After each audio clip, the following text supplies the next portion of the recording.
Okay, so Wednesdays are supposed to be gear day. I've been putting this off because I've been trying to find a stable situation, right? A way that I can eliminate the interference, or at least minimize it, and then build. I've come to the conclusion that's probably never going to happen. Um, I should probably get like a little handheld radio, right? I can't find a Gauss meter. Maybe I can at least like if I can get a little handheld radio and then take it around, and I can see, okay, where's, is there some kind of radio interference coming from like the fridge, or maybe the electrical box in the back, or something, right? Just to kind of try to pinpoint it. Um, I think I'm going to be dealing with this problem for a long time, basically. But I need to just kind of like deal with it, right? I'm not articulating myself well this morning. Um, what I'm trying to say is that this problem is going to be here probably for a long while. It does not seem to have anything to do with the actual equipment around. Although, I'll keep an eye on it, right? What I'm going to do today is I'm going to put, I want to rebuild my machine, right?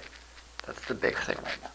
I can live with having my keyboards out for a while. But I want my computer back in normal working order, including a full reinstall of XP, right? So, the first thing on top of my pile here is, let's stop and start here. This is not particularly exciting. First thing on top of the pile is just an SD card. I'm gonna have to dedust that. Holy crap.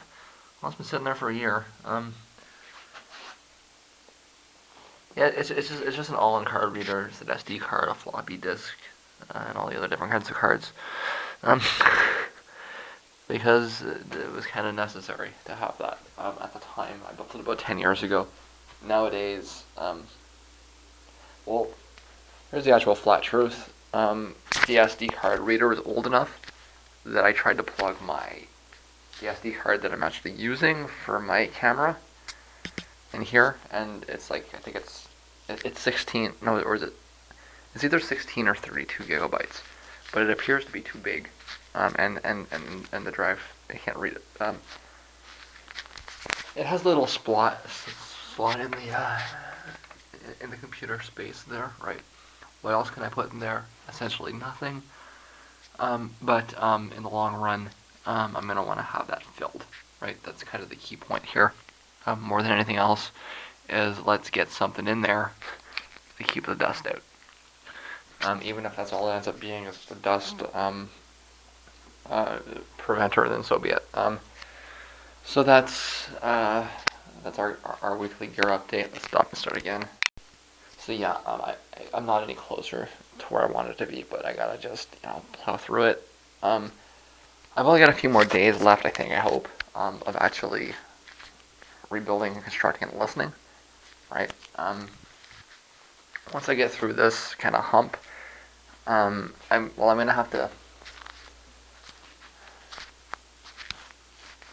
Let's see what we can do about closing the in-ray Aleph disk. I don't know what numbers are going to be now, because I'm gonna need an Aleph disk for enriched. Probably didn't need another one, another FLAC disk. So I've got a few more coming up. It'll be like 5 or 6 of just the full. Like it's gonna be a Blu-ray disc, a full Blu-ray disc of all the material from the Inri era. All the liner notes, there'll be vlogs, everything, right? Let's see what we can get as close to that as we can. I'm gonna want to put aside Christmas for listening, because I can listen to it in. No, I'm gonna need sober listening too, right? I'm gonna need both. Yeah.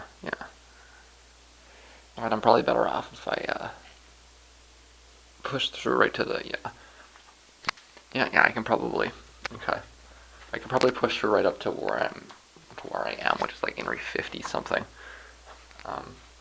Just after Christmas, and then I think probably I'm gonna spend most of the winter just sitting quiet. and I'm okay with that. Okay, so let's get that back in where it was, and let's get to cleaning up the clicks and pops. Um, I'm gonna need to keep trying to, trying different things to find the source.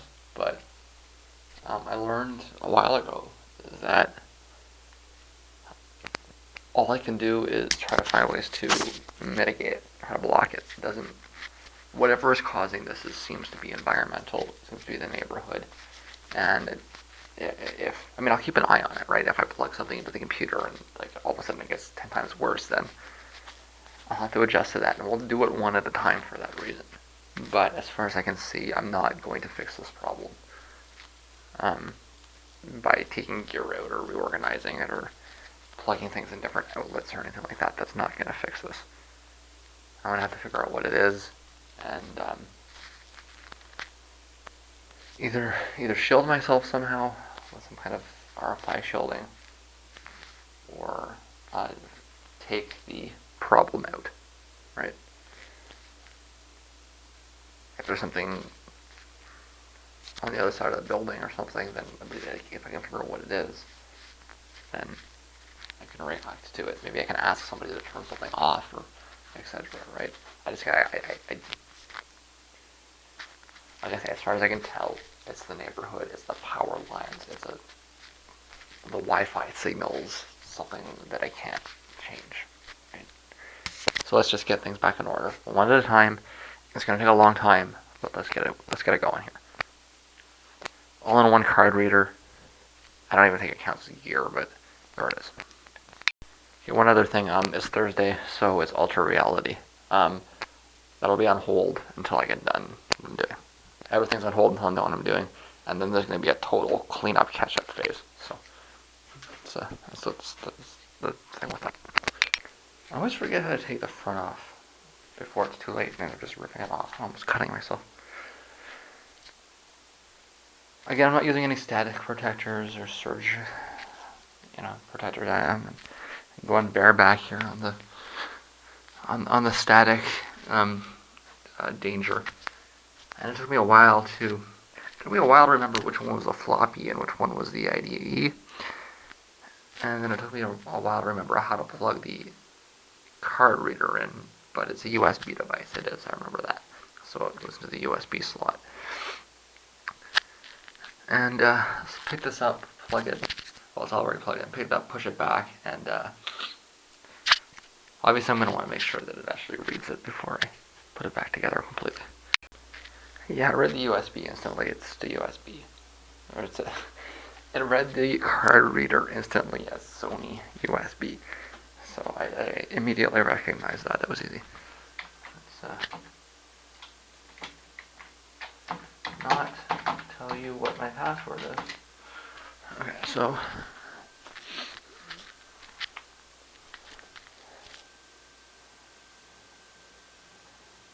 what is this? Actually, that's good because now it's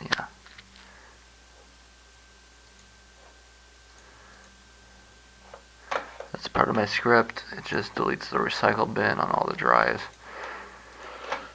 And that tells me there's a drive there now. Indeed. Okay, so it came up as FGIJ, which is not exactly what I want, but got my CDE. Those ones don't really matter. And KLMN. Oh, okay, that's all good in the bottom. Okay. And I have floppy too. Okay. So that is. Please insert a disk into drive A. I think it'll be a long time before I ever insert another disk into drive A. But it's good to have a drive A. Hey, I'm a Canadian, I need my drive A. I'm a Canadian, I need my drive A. I'll be here all night, and I make this stuff up as I go. I swear, there's no script. I promise you there's no script.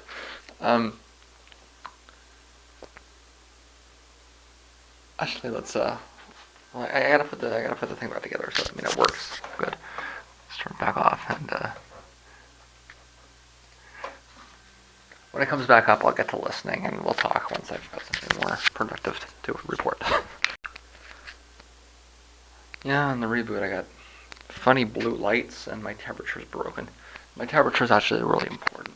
I need to be able to know what the processor is running at.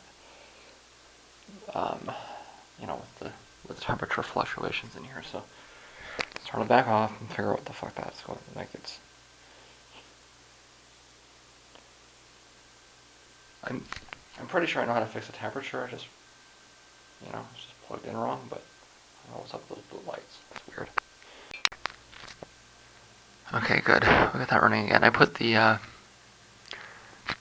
temperature sensor a little bit closer to the hard drive, so the lower one might be a little higher. It's the high one that I'm more interested in. I don't expect the hard drive to go very high. I guess if it does, I'm in trouble. But it's the processor I'm more concerned about. I think I know what the mysterious blue light is. There's a connector on the side that I thought was a ground. Apparently, it's fairly normal to put a ground in your case. But this was a kind of a. I mean, this is a gaming case. I don't game. But I needed these slots and spaces that you would normally associate with a gaming machine. So I ended up getting a gaming tower, and I think the light's just in the tower. I guess it was never really plugged in or not plugged in right all this time. I may have there's 3 slots. I may have had it plugged in wrong. I guess that the way to test that is to, when I open it back up, I'll unplug that and see if it comes back in. I think when it's the next time I'm gonna have to take the top off every week for the next like 3 or 4 weeks, because the next bunch of things coming in is gonna be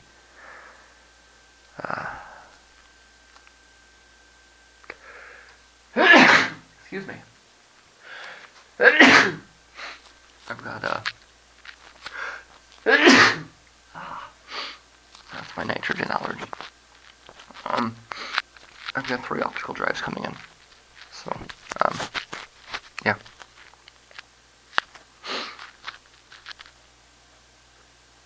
I'll get that off and we'll test that there, but I think that's what that blue light is.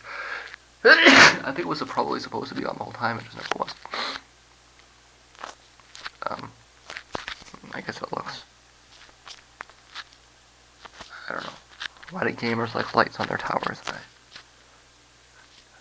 I don't quite understand, to be honest with you, but it looks pretty, I guess. I don't know. Maybe people think it looks like a car. Maybe that's it.